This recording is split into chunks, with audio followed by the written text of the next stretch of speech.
Halo, Assalamualaikum warahmatullahi wabarakatuh. Selamat pagi, selamat siang, maupun selamat sore, teman-teman semua. Apa kabar hari ini? Semoga tetap sehat selalu ya, dan tetap semangat menjalankan perkuliahan. Nah, untuk mata kuliah Sosiologi Pendidikan di minggu kedua ini, kita akan membahas mengenai ruang lingkup Sosiologi Pendidikan. Nah, setelah kemarin teman-teman belajar dengan Bu Farida di minggu pertama menggunakan Google Meet ya, mungkin di situ Bu Farida sudah banyak menjelaskan apa saja terkait dengan sosiologi pendidikan. Nah, hari ini sesuai dengan apa yang tertera di BISMAT di course kedua adalah kita akan membahas mengenai ruang lingkup sosiologi pendidikan. Nah, di dalam selama 1 semester ke depan nanti kita akan membahas ada beberapa materi ini. Yang pertama adalah ruang lingkup, sejarah dan pendekatan sosiologi pendidikan. Kemudian ada relasi atau hubungan antara masyarakat, pendidikan, dan kebudayaan. Tentunya kita juga akan melihat bagaimana kajian teoritis pendidikan dilihat dari paradigma teori sosiologi, dengan kita akan melihat dalam 3 paradigma dan dengan beberapa teori sosiologi yang ada, sehingga itu bisa digunakan untuk alat analisis ketika teman-teman melihat fenomena tentang pendidikan. Selanjutnya kita akan juga melihat bagaimana proses pendidikan di keluarga dan di sekolah, ada struktur sosial dan pendidikan, kultur sekolah, kemudian ada perubahan sosial dan pendidikan, ada isu pendidikan, kemudian ada konsep pendidikan kritis. Nah, nanti teman-teman juga akan di sela-sela perkuliahan ini, karena kita akan menggunakan perkuliahan secara daring, penuh dari pertemuan pertama hingga pertemuan ke-6, maka nanti akan ada beberapa selingan, misalnya akan ada diskusi, akan ada materi dari narasumber-narasumber lain, sehingga tidak sepenuhnya nanti perkuliahan menggunakan BISMAT. Gitu. Nah, ini. Nah, mungkin sebelum kita lanjut, tadi teman-teman sudah menonton video, kemudian yang ada ya, kita play sedikit. Mungkin teman-teman bisa menonton di BISMAT, sudah saya embed di BISMAT ya videonya.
Oke, nah nanti teman-teman bisa melanjutkan nontonnya di video yang saya saya sematkan di BISMAT ya. Nah, dalam video ini sudah sedikit kemudian menjadi stimulus pembahasan sosiologi pendidikan kita, bahwa bagaimana sistem pendidikan yang ada di Indonesia, kenapa kemudian hingga hari ini, hingga hampir 75 tahun merdeka, sistem pendidikan Indonesia masih banyak kekurangan, entah itu dari tenaga pengajarnya, dari sistemnya, dari medianya, dari metodenya, dan sebagainya. Nah, sehingga kenapa bisa begitu? Apakah semuanya hanya berkaitan dengan misalnya materi, apakah semuanya berkaitan dengan SDM gitu. Nah, contohnya tadi, misalnya salah satu sistem pendidikan di Indonesia yang kemudian menjadi masalah bagi kita semua adalah kemudian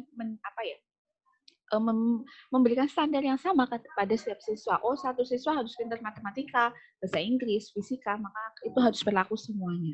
Nah, itu salah satu permasalahan kita karena kemudian memberikan standar yang sama. Belum lagi misalnya kemudian mendewakan nilai tadi, lebih kemudian bertujuan kepada nilai daripada kepada proses. Nah, beberapa permasalahan pendidikan itu kita bisa kaji menggunakan disiplin ilmu sosiologi, entah itu dari teorinya, dari konsep-konsepnya.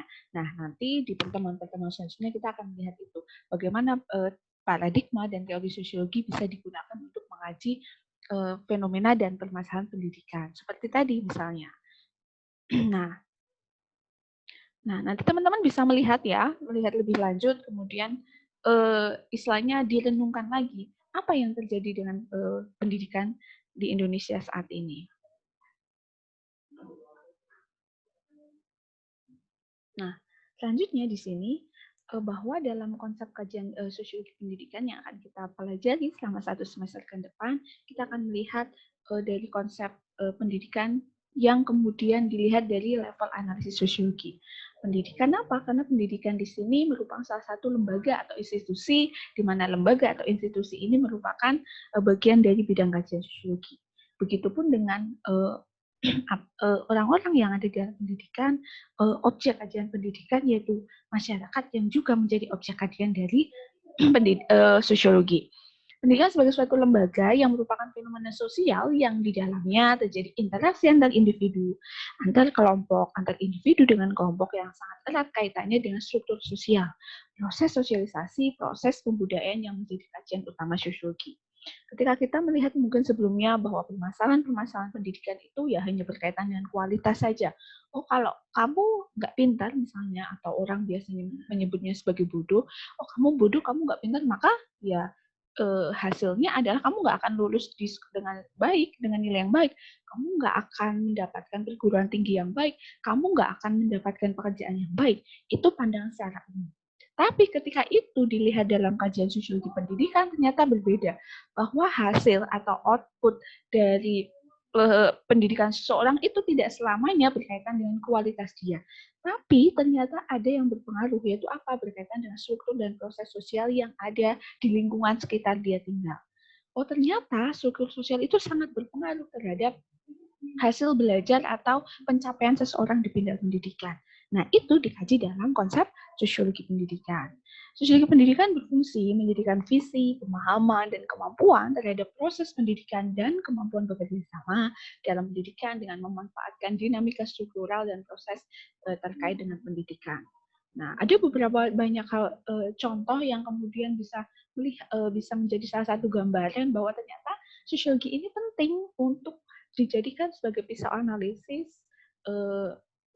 kita ketika melihat sebuah pendidikan. Jadi istilahnya ketika kita melihat sebuah masalah pendidikan itu tidak hanya dalam satu arah atau misalnya dari satu sudut pandang saja, tapi juga bisa dari berbagai sudut pandang. Dilihat dari tadi misalnya analisis struktur sosial, analisis dinamika kelompoknya, analisis interaksinya, misalnya bagaimana interaksi siswa dan guru itu bisa menciptakan hasil belajar yang bagus misalnya. Dari analisis apa? Misalnya level makronya dari segi institusi atau lembaganya. Nah, itu bisa dijadikan sehingga kita akan punya banyak sudut pandang, punya banyak angle gitu istilahnya ya dalam melihat pendidikan melalui kajian-kajian sosiologi. Nah, kajian sosiologi juga membantu meningkatkan kepekaan dan melihat nilai dan institusi budaya dan kecenderungan yang ada di dalam masyarakat. Jadi kita akan melihat bagaimana konsep-konsep atau fenomena-fenomena pendidikan itu dilihat dari nilai. Oh, mungkin sekolah yang ada di Jogja itu ya hasilnya jelas akan berbeda dengan misalnya yang ada di misalnya mana Sulawesi, Sumatera, Kalimantan. Kenapa? Karena nilai-nilai atau nanti yang disebut sebagai kultur sekolah itu juga beda. Nah, kultur sekolah ini yang juga akan sangat mempengaruhi bagaimana output atau hasil dari proses pendidikan. Itu. Nah, kultur sekolah ini akan kita bahas di minggu-minggu berikutnya. Pendidikan sebagai institusi produksi dan reproduksi pengetahuan semakin membutuhkan perangkat analisis dalam memahami perilaku masyarakat. Jadi tadi lagi-lagi bahwa ternyata di kita ada yang disebut sebagai reproduksi sosial.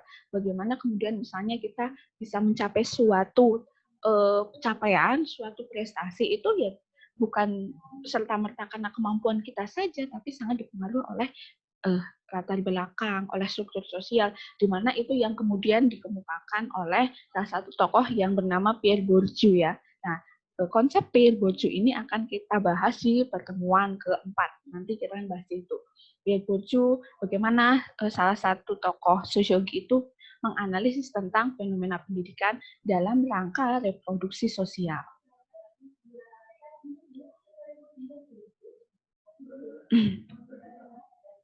Nah, kita lihat kenapa kemudian pengembangan pendidikan itu penting menggunakan konsep dasar dari teori sosial. Yang pertama, pendidikan harus menyiapkan generasi yang siap memasuki kehidupan di masyarakat yang bersifat dinamis. Kenapa? Karena kita tahu bahwa dalam proses pendidikan sosialisasi, pendidikan ini menjadi tempat kedua yang paling penting selain keluarga, kemudian pendidikan atau dalam konsep yang lebih khusus lagi adalah lembaga pendidikan formal, yaitu sekolah. Nah, pendidikan ini menjadi salah satu sarana untuk mempersiapkan masyarakat, untuk mempersiapkan manusia, individu terjun ke dalam dunia masyarakat yang dinamis. Nah, konsep ini nanti akan lebih lanjut kita bahas dalam paradigma fakta sosial atau teori dari Emile Durkheim, di mana Durkheim kemudian menyebutkan bahwa pendidikan sebagai salah satu sarana mempersiapkan orang dewasa terjun ke dalam dunia masyarakat.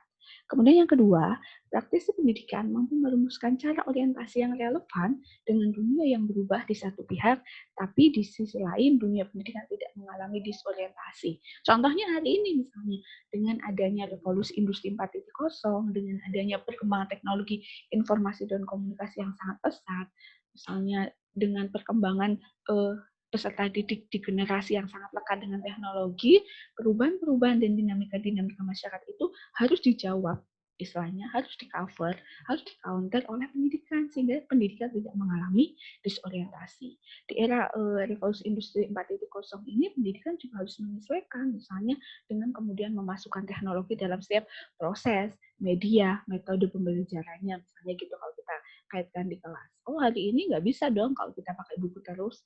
Hari ini misalnya dengan akses informasi yang begitu besar, nggak bisa dong kalau guru harus jadi satu-satunya sumber pengetahuan. Siswa juga bisa jadi sumber pengetahuan. Agar apa?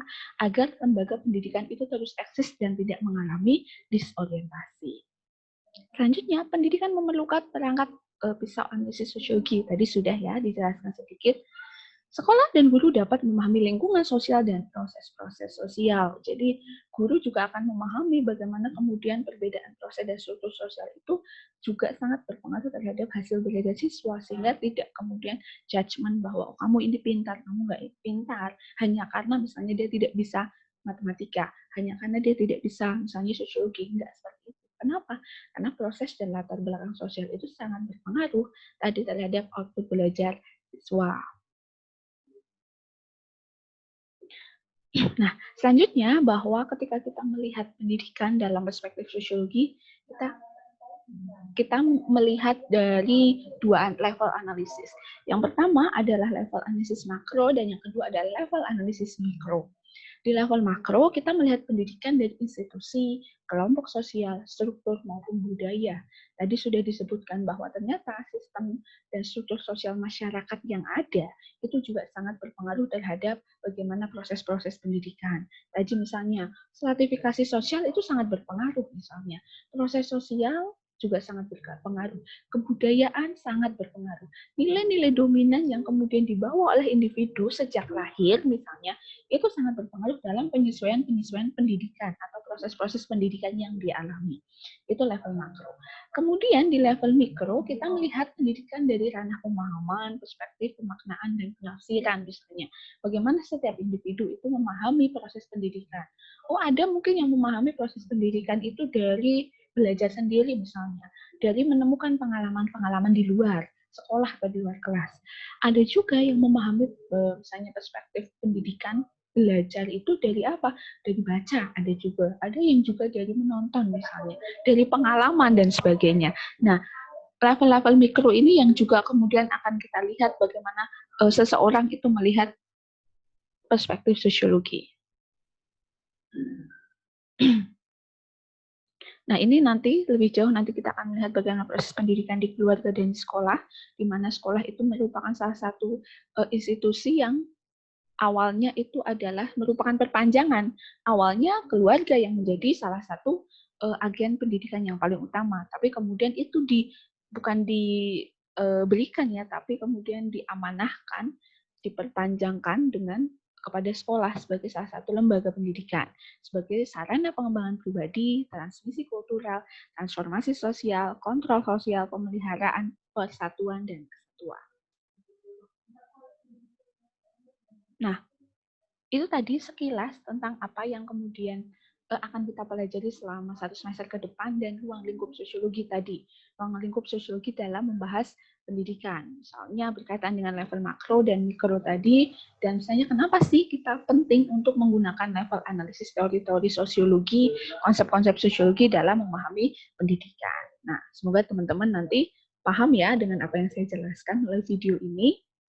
Dan semoga nanti kita akan banyak membahas lebih jauh di pertemuan-pertemuan selanjutnya melalui subbahasan yang lebih spesifik. Tadi ada kultur sekolah, ada teori sosiologi dalam mengkaji pendidikan, ada proses pendidikan di sekolah dan di keluarga, ada kultur sekolah dan sebagainya. Gitu aja. Silakan teman-teman nanti mengikuti petunjuk selanjutnya di Bismart. Selamat pagi, selamat siang maupun selamat sore. Tetap semangat teman-teman semua.